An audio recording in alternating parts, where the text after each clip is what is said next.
Hi, my name's Rachel Kites and I'm the Group Vice President and Special Envoy for Climate Change. I'm standing on the shore of Ban Tre province in the Mekong Delta in Vietnam, and one of the first questions is, would I be able to stand here in a few months' time? If you look just a few hundred meters out to sea, that was cultivable land up to 3 years ago, and in the last 3 years this village has lost half of its land. This sea incursion is just one of the complex challenges that the authorities and the people who live in the Mekong Delta have to juggle at the same time.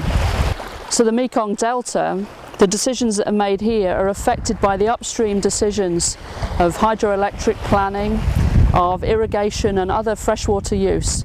By the time the water gets here, some of that fresh water which is needed is already no longer available. That fresh water is even more important now because with saline intrusion, as salt water is moving up the rivers, so the traditional rice agriculture is threatened.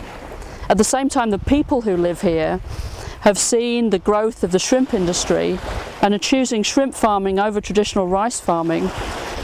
The traditional sea defences are being challenged by sea level rise, and the saline intrusion means that there's massive investment needed in sluice gates across the Mekong Delta, and there needs to be a mixture of mangrove restoration and man-made sea defences in order to hold that saline intrusion back.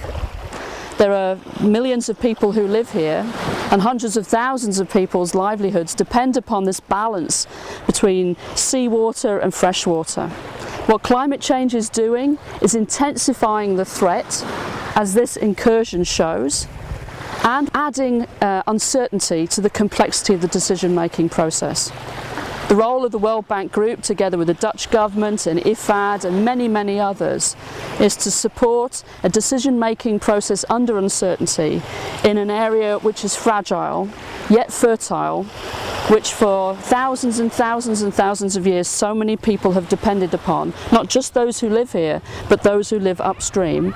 And it is in the Mekong that we will either find the answers to climate change in terms of resilience and adaptation, or where we will lose the battle against an unstoppable force.